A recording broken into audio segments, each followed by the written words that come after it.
Bonjour à tous et bienvenue dans une nouvelle vidéo review sur cette chaîne. Et dans cette vidéo, on va parler du nouveau Nolan, à savoir Oppenheimer, avec Cillian Murphy, mais pas que. On est sur un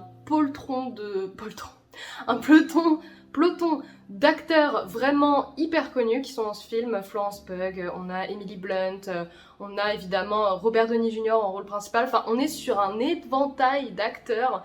Parce qu'on parlait de Asteroid City quand j'avais fait la vidéo en disant qu'il y avait vraiment beaucoup d'acteurs très connus. Mais on parle pas assez des films de Christopher Nolan qui sont toujours comme ça, avec évidemment ces petits bébés genre Cillian Murphy qui est dans tous ses films quasiment. Mais là, il y avait un panel énorme d'acteurs, ce qui fait que vous allez voir plus tard quand je vais parler des acteurs dans la vidéo, je vais pas pouvoir parler de tout le monde parce qu'ils ont tous brillé à leur manière, mais ça en fait beaucoup quoi. D'ailleurs, je pense que j'ai trouvé un nouvel angle pour tourner mes vidéos, je pense que c'est plus joli, il y a mon PC derrière, il y a mes figurines, il y a ma plante, il y a la Switch, enfin bref. Je pense que c'est toujours un peu plus joli qu'avec l'espèce de truc blanc qu'il y a sur le mur, la lumière est plus directe sur mon visage, je pense qu'on est mieux, donc c'est pour le petit point. Évidemment, si vous aimez ce genre de vidéo, n'hésitez pas à vous abonner à la chaîne, à donner votre avis sur ce film, parce que je pense qu'on est très nombreux à l'avoir vu pour le coup, et à faire des suggestions de films, sait-on jamais, si je les ai vus, je pourrais faire des vidéos review sur des films que j'ai vus dans le passé, même si là on est vraiment sur des films que je viens de voir au cinéma, sait-on jamais, peut-être que je pourrais faire des reviews sur des films que j'ai déjà vus.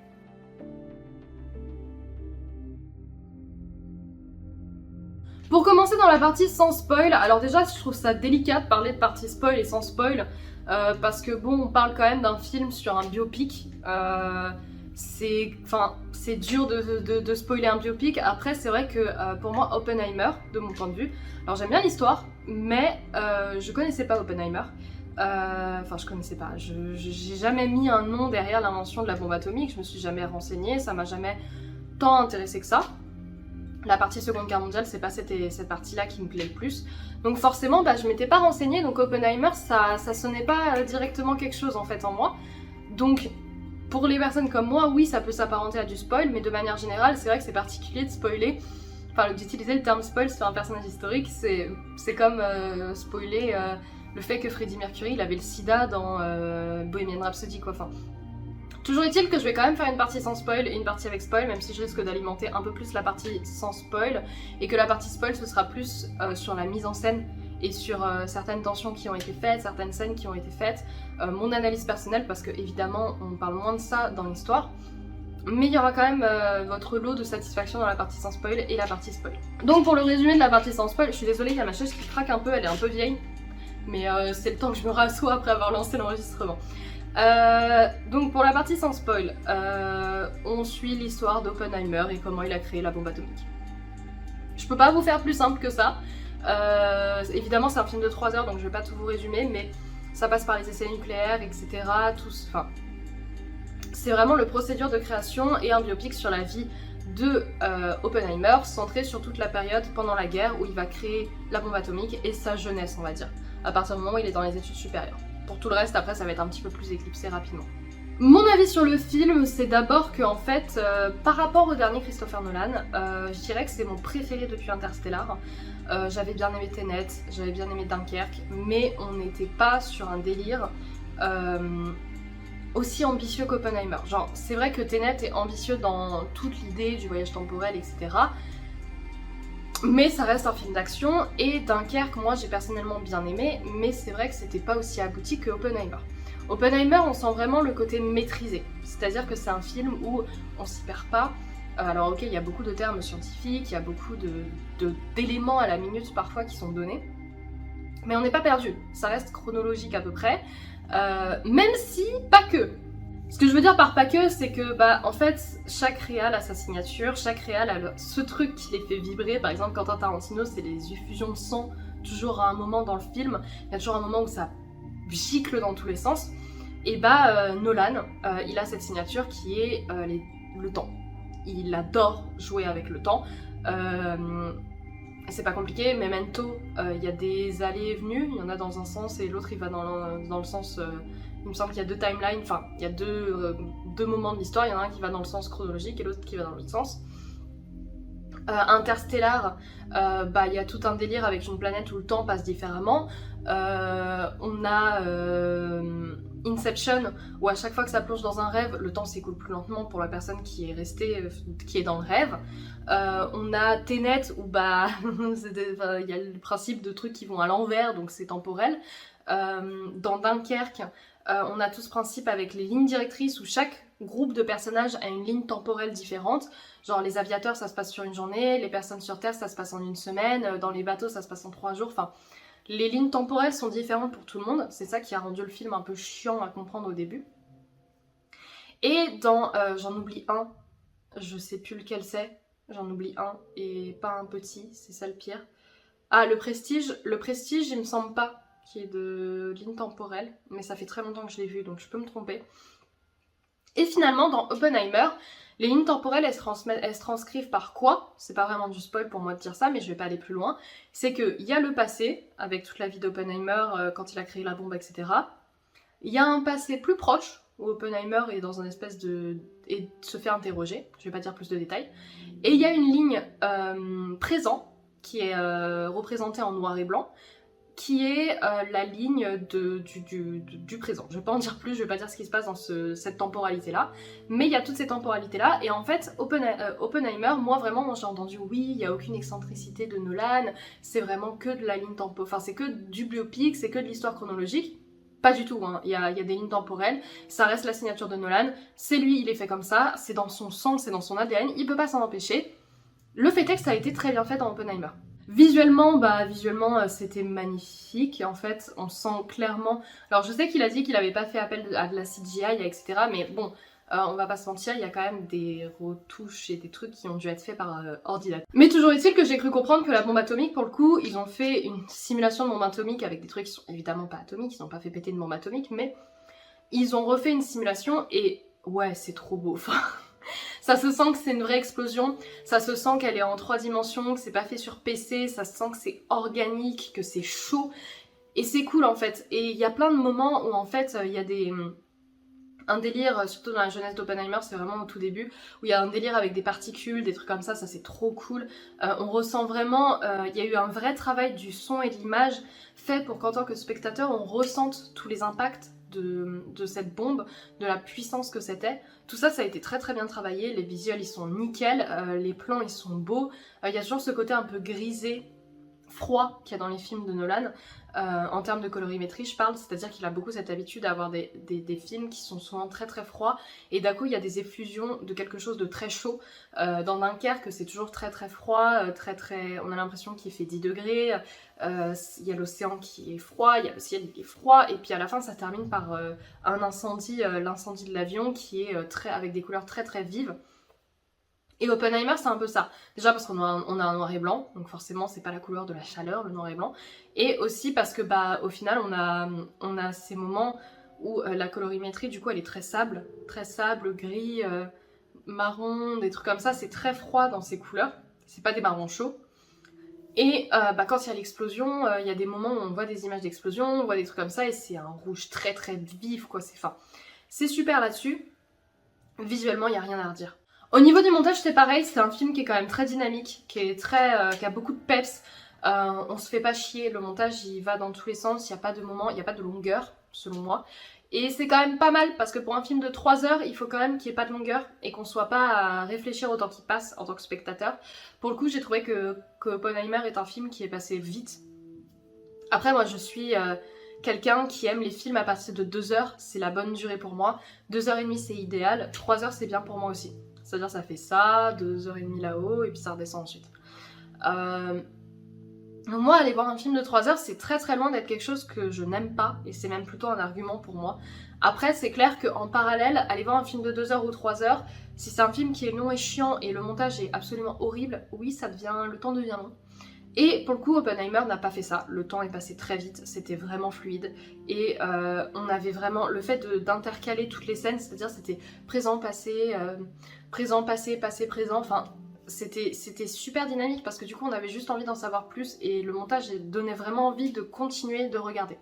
On va parler des acteurs du coup un petit peu dans cette partie, je peux pas vous en dire beaucoup à part qu'ils étaient tous très bons. Alors il y avait des acteurs, ils venaient limite c'était un caméo, hein, c'était Mais pour autant, les acteurs qui étaient là étaient géniaux. Genre Cillian Murphy, il est comme toujours ça. Moi c'est un acteur que j'adore, donc il a plus rien à me prouver. Mais j'ai vraiment le sentiment qu'il y en avait beaucoup qui le connaissaient qu'au travers de Peaky Blinders. Donc le fait d'avoir cette nouvelle approche de lui, je pense que ça a vraiment permis de le rendre meilleur. Puis surtout, c'est la première fois qu'il est acteur principal pour un Nolan. C'est-à-dire qu'à chaque fois, il était figurant, que ça soit l'épouvantail, que ça soit dans Inception, l'espèce de fils de riche, enfin... Dans Dunkerque, il était le soldat qui fuyait le front. Enfin, il a toujours été plutôt secondaire, jamais vraiment principal. Et là, le fait de le voir en rôle principal, pour moi, c'était génial dans un Nolan parce que ça se voit qu'ils s'entendent très bien, qu'ils ont une très bonne dynamique, lui et Nolan. Et moi, c'est quelque chose que j'ai adoré voir.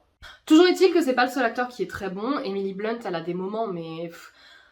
Vraiment, je pense qu'il y a une scène d'elle qui a choqué tout le monde, j'en parlerai dans la partie après, mais il y a une scène d'elle, mais elle était magistrale, et on a vraiment été saupoudrés d'acteurs comme ça. Moi, il y a un acteur, je vous mettrai le nom, qui jouait à perfection, en fait, il n'y a rien à redire. Et ça, c'est pour tout le monde. Matt Damon, c'est pareil, il est bien joufflu et tout, mais il fait son rôle nickel. Moi, Matt Damon, ça fait partie de mes acteurs préférés aussi, enfin... Donc tout ça pour dire qu'ils ont tous été très bons, il n'y a pas un acteur qui était off, vraiment il n'y a pas un acteur où je me suis dit mais what the fuck il surjoue. Il y a même des acteurs qui viennent de comédies musicales et trucs comme ça, Disney pareil, j'ai plus son nom, je vous le mets en bas et je vous mettrai une image. Et là mais genre je savais qu'il jouait dedans, alors moi je l'ai pas vu dans ses comédies musicales mais je savais qu'il jouait dedans parce que je connaissais sa tête. Je l'ai même pas reconnu, hein. À la fin j'étais sur TikTok, je scroll et je me dis ah mais c'est vrai qu'il était dedans lui, et j'ai dû aller checker pour savoir qui il jouait, et irreconnaissable. Et ça tout du long c'était que ça, et franchement, c'était banger sur banger sur banger, les acteurs, mais magnifiques. Et enfin, la fidélité par rapport aux faits réels. Alors, comme j'ai dit, je ne connaissais pas très bien Oppenheimer, donc je suis allée voir les fiches. J'ai lu un tout petit peu à son sujet. Et moi, de ce que j'ai lu, ça a l'air assez fidèle. Après, dans le film, ils ont l'air d'avoir beaucoup plus accentué qu'en réalité son aversion pour l'utilisation de la bombe. En vrai, j'ai vu qu'il était vraiment pour utiliser la bombe sur le Japon, alors que dans le film, on sent une plus grosse réticence. Après, bon, je peux comprendre, c'est pour créer un personnage un petit peu plus en profondeur, ça reste un biopic, ça reste une adaptation, il y a forcément des trucs qui ne se sont pas passés comme ça, surtout quand on parle d'un personnage qui a existé il y a presque 60 ans en fait, donc forcément, soit 80 ans, pardon. Donc forcément, il y a des petites libertés. Donc je dirais que ça restait quand même drôlement fidèle, mais avec des petites libertés, ce qui est normal. Et sans perdre plus de temps, on va passer à la partie spoiler.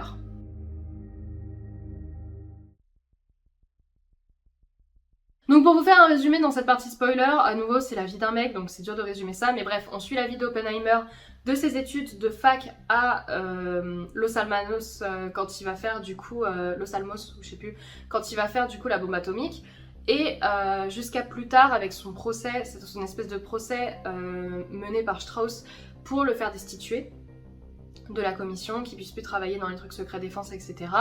Jusqu'au moment où Strauss se retrouve face à la cour pour passer, il me semble, dans le gouvernement, et du coup, tout son interrogatoire, etc.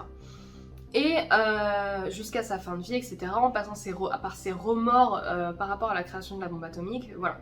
Ça c'est vraiment le résumé de la vie d'Oppenheimer, mais dans la vraie vie aussi, donc bon, on va très vite passer sur ce pan de l'histoire, parce que bah, l'histoire c'est une histoire réelle, forcément c'est hyper stimulant, mais on va très vite passer sur comment ça a été raconté, parce que c'est ça que je trouve le plus intéressant. On va commencer par les acteurs, et ensuite on va dévier sur comment la mise en scène a été faite, pour certaines scènes spécifiquement, je pense notamment au test de Trinity, et la scène dans l'espèce d'amphithéâtre, parce que ça, elle était super bien ces deux scènes. Mais on va commencer par les acteurs, et on va commencer du coup par Cillian Murphy, normal, hein, c'est l'acteur principal, pas le choix. Alors il a perdu beaucoup de poids pour ce rôle, mais n'empêche que il a été phénoménal, enfin c'est Cillian Murphy, à nouveau, comme je disais dans la partie d'avant, il a rien à prouver. Et surtout, en fait, je trouve que tous ces moments où il joue ce traumatisme d'avoir créé cette bombe atomique, d'avoir l'impression d'avoir du sang sur les mains, et ça en fait c'était hyper bien joué, enfin ça se voit, de toute façon il a un regard tellement bleu qu'en fait dès qu'il écarquille un peu les yeux, il n'y a pas besoin de 36 000 effets spéciaux pour que ça fonctionne. Donc toutes les scènes de trauma étaient très bien faites, je parlerai plus précisément du test de Trinity après, et de l'amphithéâtre parce que je trouve que c'est ces deux scènes là qui sont les plus marquantes pour lui. Mais Cillian Murphy a très bien joué, mais pour autant c'est pas vers lui que je veux me focaliser au niveau des performances. parce que y a des acteurs qui ont été stratosphériques dans ce film par des petites scènes. Je pense notamment à Emily Blunt qui joue cette espèce de femme hyper aigrie, qui est alcoolique, qui pète des câbles tout le temps, qui lui rentre dedans. Genre à un moment elle apprend que Oppenheimer a revu son amour de jeunesse, forcément elle a été trompée, elle le chope, elle lui dit les gens ils ont besoin de toi et puis secoue-toi, genre alors qu'il est en deuil donc elle peut aussi comprendre ça, mais non elle lui met une espèce de grosse claque en mode mais bouge ton cul en fait. Et elle a beaucoup de passages comme ça où forcément elle joue cette espèce de marâtre un peu, marâtre c'est une belle-mère mais cette femme un peu coincée qui boit beaucoup d'alcool etc. Mais toujours très intelligente et en fait elle a ce moment durant l'interrogatoire, je pense que tout le monde a été bluffé de ce moment-là. Et en fait, elle se fait interroger par l'espèce de comité qui a pour but de décider si Oppenheimer doit être gardé ou pas dans les scientifiques du gouvernement, avec les secrets défense, etc. Et en fait, elle est interrogée, le mec lui dit « Oui, mais vous étiez au Parti communiste, etc. » En gros, le but, c'est de piéger pour faire passer Oppenheimer pour un coco. Et elle lui dit « Oui, mais c'était il y a 15 ans et tout. » Donc il lui dit « Mais vous aviez une carte et tout ?» Il dit « Bah... » Non, et il dit vous avez déchiré votre carte, il dit je ne me souviens pas, et puis il dit ah vous savez bien si vous avez dépensé de l'argent quand même pour un parti. Et en fait, elle réussit par un tour de force à complètement l'embobiner. Et elle est là en mode oh mais comment vous voulez que je me souvienne, c'était il y a si longtemps, il y a 15 ans, puis le mec il commence à reparler, il fait non pardon 16. Puis il reprend à parler, il fait non pardon 17. Et comme ça, genre ça escalade, et en fait, par ses manières de parler, et puis elle lui dit... Et il lui pose des questions et il lui dit non mais je vais pas répondre à ça, votre question ne fait aucun sens. Et il lui dit mais vous avez très bien compris. Je lui dis oui mais votre question ne fait aucun sens donc je vais pas répondre à cette question si elle fait aucun sens. Donc reformulez-la. Et en fait par des tours de passe-passe et d'échanges sur des tournures de phrases etc. elle réussit à le reprendre et à complètement le brainwash le mec et à reprendre le dessus. Chose que Oppenheimer ne réussit pas à faire depuis le début parce qu'il se laisse complètement écraser. Sauf que elle, ça l'énerve de voir ça. Et en fait là, elle reprend les devants et cette scène, elle est phénoménale. Franchement, c'était une super scène de mise en scène, de répliques, tout était parfait en termes de superposition. Ça me fait enchaîner sur le personnage de Robert Downey Jr., Strauss, qui est un personnage vachement intéressant. Tout le long on a l'impression qu'il est un peu en train de subir, puis du jour au lendemain à un moment dans une scène on comprend que en fait Oppenheimer qui se fait complètement destituer, c'est lui qui est responsable de ça, chose qu'il a caché à son avocat à ce moment là, et en fait on a ce côté où on a l'impression qu'il reprend le contrôle et d'un coup il s'énerve, il est là à dire oui mais voilà Oppenheimer a monté tous les scientifiques contre moi donc j'ai fait ce qui était mérité etc. On voit que l'avocat désapprouve un peu. Et en fait, Robert Downey Jr. a cette aisance à jouer où vraiment il délivre ses lignes de manière très spontanée, en articulant très peu, mais genre c'est du bon sens et il joue vraiment comme quelqu'un, mais comme il parle en fait. Et ça c'est génial. Et en fait, il y a tout ce côté où il est tellement sûr de lui, puis il y a le personnage qui est joué par Rami Malek qui arrive et les personnages sont persuadés qu'ils vont plaider en faveur de Strauss. Et au final, il est là à être complètement opposé en mode... non, moi si j'étais vous, au nom de tous les scientifiques, je n'accepterais pas que Strauss arrive au gouvernement pour ce qu'il a fait à Oppenheimer. Donc voilà, on apprend ça. Puis du coup, ça le fait sortir de ses gonds, ce personnage qui était depuis le début dans le contrôle complet. Et il a toute cette scène où il s'énerve complètement en argumentant pour lui-même, comme s'il essayait de se convaincre et aussi de convaincre son avocat. Sauf que son avocat, forcément, lui, il n'a pas été élu parce que le gouvernement a refusé sa candidature. Et du coup, il y a ce personnage génial qui est l'avocat. Parce que Robert Downey Jr. était extraordinaire, mais il faut parler de ce personnage de l'avocat, qui est joué par le même acteur qui joue, il me semble, Han Solo jeune, si je dis pas de bêtises. Et en fait, cet avocat, mais... Mon Dieu, il a parmi mes scènes préférées, enfin c'est con, hein, mais c'est même pas visuel, c'est juste une tirade. Et en fait, il est là à dire...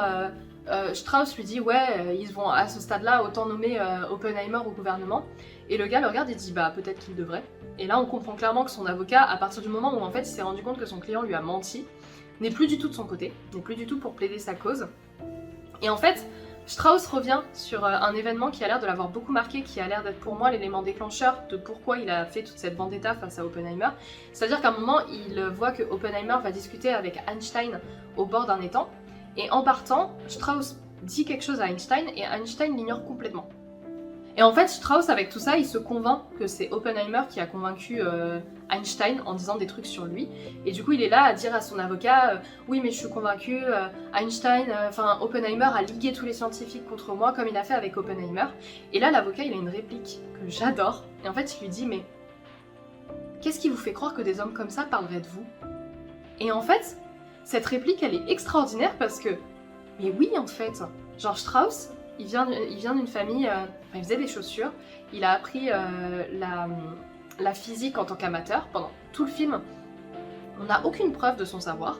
Il a appris tout ça en amateur et en fait, il s'est fait toute une montagne en se disant mais si Einstein m'ignore, c'est parce qu'Oppenheimer a dit un truc sur lui. Mais quel ego il faut avoir pour se dire que deux hommes comme Einstein et Oppenheimer qui ont un cerveau comme ça parleraient de sa gueule en fait. Et c'est prouvé juste après parce que on a la scène avec Einstein et Oppenheimer qui discutent. Et en fait, ils parlent de la bombe atomique, ils parlent de les répercussions sur le monde, ils parlent de comment ça l'a traumatisé. Et oui, ils n'ont jamais parlé de lui, parce qu'il est insignifiant par rapport à ces deux cerveaux que sont Einstein, qui est à l'origine de tellement de lois de la physique, et Oppenheimer, qui a créé une arme de destruction massive, qui n'a jamais été faite comme avant, à l'origine avec le nucléaire, etc. Enfin, non, ils n'allaient pas parler de lui, c'est normal. Sauf qu'en fait, il s'est créé toute cette vendetta qui lui est retombée dessus pour un ego trip. Et ça, je trouve cette scène géniale. Et ça me permet de faire le lien avec une des scènes que je préfère avec Oppenheimer, qui est la scène de clôture du film. C'est-à-dire qu'il va voir Einstein, donc il a cette discussion avec lui en disant oui, bah voilà, j'ai créé cette arme, j'ai l'impression d'avoir du sang sur les mains. Et Einstein qui a cette discussion avec lui que j'aime beaucoup, où il lui dit oui, et un jour ils vont te réaccepter et ils vont te donner une médaille. Mais sache que cette médaille, ce sera pas pour toi, ce sera pour eux. Comme ils l'ont fait par le passé avec Einstein, et ça je trouve cette réplique géniale. Et en fait au-delà de ça, il y a un écho qui est fait avec une première discussion qu'il avait eue avec Einstein, où un de ces scientifiques avait créé une formule qui laissait sous-entendre que s'il mettait en place cette bombe nucléaire, ça ferait des réactions en chaîne qui détruiraient l'atmosphère et le monde de facto. Et en fait ça se termine sur cette scène avec Oppenheimer qui dit à Einstein « Tu te souviens de cette formule dont je t'avais parlé, où je te disais qu'en créant cette bombe on détruirait le monde ?» Et il lui dit « Je crois bien que c'est ce que l'on a fait. » Alors que finalement, il n'y a pas eu de réaction en chaîne. Mais c'est pas passé par une réaction en chaîne, c'est passé par une création d'une arme de destruction massive qui, un jour, on atteindra un tel niveau de puissance qu'en fait, ça pourra détruire le monde. Comme les Russes ont créé la tsar bomba, des trucs comme ça. Enfin, c'est juste une escalade de la puissance pour être le leader dans l'arme la plus puissante de dissuasion massive. Et cette scène, elle est géniale. Et du coup, pour continuer dans ces scènes qui sont vraiment extraordinaires, on va parler de la scène du test de Trinity. Alors, c'est une pépite de mise en scène, que ça soit en termes de la mise en scène tout simple, les plans de caméra, etc. C'est une pépite là-dessus. Mais c'est aussi une pépite en termes de la tension qui est mise en place, c'est-à-dire qu'on sent vraiment le stress de tout le monde. Et pendant le décompte 9, 8, 7, etc., on sent la tension qui monte, la tension qui monte, la tension qui monte. Évidemment, quand on connaît l'histoire, on sait que le test est réussi, mais on sent quand même une forme de tension qui monte, et quand la bombe explose, le silence. Un silence absolu. On voit juste visuellement la bombe, je crois qu'on entend légèrement les respirations des acteurs, mais on voit la bombe qui explose, genre ces montagnes de feu, tout qui est propulsé, c'est tout ça, vraiment ça monte, ça monte, ça monte, ça monte, ça monte, dans le silence le plus total. Et ça c'est génial. Parce que déjà c'était logique qu'à ce moment-là il y ait un silence absolu, genre ils sont témoins de quelque chose qui va changer le monde. Et aussi parce que il aurait pu mettre une musique un peu douce, etc. ou je sais pas, une musique épique, il a rien mis. Et ça c'était un choix parfait parce que à ce moment-là, en tant que spectateur, on voit la bombe exploser, on sait ce qui va arriver, l'onde de choc, le son. Oui, l'image voyage plus vite que le son. Donc une onde de choc, son. On attend, on attend, on attend, et quand ça arrive, ça souffle. Enfin, en tant que spectateur, on sent il y a un impact en fait. Le son est fort, le visuel il est impactant, les acteurs ils sont soufflés, donc bam, ça explose. La mise en scène elle est géniale, et puis surtout au-delà des visuels, au-delà du son, au-delà de tout ça, c'est l'impact de cette scène avec Cillian Murphy, tous les autres acteurs. Parce qu'il y a des personnages qui se réjouissent, en mode trop bien ça a fonctionné. Mais il y a des personnages comme Cillian Murphy ou d'autres qui en fait, oui, ils ont créé quelque chose qui va détruire le monde, et certes avant c'était théorique parce que c'était sur des formules de calcul, mais là ils en ont été témoins. Là ils le voient, là ils savent ce qu'ils ont créé. Et en fait, j'ai trouvé ça génial, genre la manière dont ça a été, il y avait ce côté très dramatique dans cette scène, c'est-à-dire que oui, il y a des élans de joie, oui, tout le monde saute, tout le monde est content, mais il y a un côté dramatique dans cette scène que j'ai trouvé génial, qui était hyper importante à mettre. Et du coup, ça nous amène à la scène de l'amphithéâtre qui se passe après qu'ils aient largué les bombes sur Hiroshima et Nagasaki. Alors déjà, Oppenheimer, on sent qu'il est traumatisé de ces événements. Il le dit, il sent qu'il a du sang sur les mains. Il y a cette scène avec Truman qui est absolument atroce, où il est là à parler à Truman, il dit « Ah, j'ai du sang sur les mains, j'ai l'impression que j'ai tué ces gens. » Et Truman lui dit « Non, non, c'est moi qui ai donné l'ordre, toi t'as créé. » Et il lui sort un mouchoir, puis il lui tend, et lui limite, il est en mode « Bah, essuie-toi les mains, c'est bon, tranquille. » Et en mode « Oui, c'est une lopette. » Et en fait, Oppenheimer, on sent qu'il est traumatisé par cet acte-là. Et dans la scène de l'amphithéâtre, on le voit en fait, il fait des déclarations, on comprend qu'il y croit même pas, il a des acouphènes, il n'entend plus rien, il a des visions, des flashs, il voit des gens qui ont le village qui pèlent. En fait, on sent qu'il a été traumatisé par ce qu'il a créé. Alors certes, il n'a pas vu les répercussions directes, mais il sait en fait, il sait. Et c'est atroce de voir ça. Et franchement, pareil, cette scène en termes de mise en scène, de son, avec les gens qui tapent sur le sol, qui fait écho plus tard à Oppenheimer, il entend à nouveau ces tapements, enfin, c'est très très très bien amené et on comprend le traumatisme. C'est hyper bien écrit, on comprend totalement le traumatisme. Et puis surtout, bah, plus tard, est repris la fameuse citation de Oppenheimer qui a été faite dans la vraie vie et dans le film, I become death, destroyer of world. Qui résonne vraiment de manière significative à ce moment-là. En conclusion, ça reste un film c'est un film que j'ai adoré. Je serais pas contre retourner le voir au cinéma pour mieux le comprendre, mieux appréhender, parce que forcément c'est bombardé d'éléments scientifiques. Et j'aimerais bien retourner le voir au cinéma pour avoir cette deuxième vision allégée de ces thèmes scientifiques que j'essayais de comprendre forcément pendant le film. Mais c'était un très bon film, je vous encourage à aller le voir. Moi j'ai adoré et ça faisait longtemps que Nolan n'avait pas fait ce genre de prouesse depuis au moins Interstellar. Ils sont pour moi kiff-kiff, même si Interstellar est légèrement dessus, ils sont à peu près du même niveau, j'ai vraiment adoré ce film. Merci à tous d'avoir regardé cette vidéo, j'espère qu'elle vous aura plu. Si c'est le cas, n'hésitez pas à mettre un commentaire, à vous abonner à la chaîne et à suggérer d'autres films en commentaire. Et je vous dis à la prochaine pour une autre vidéo. Ciao ciao!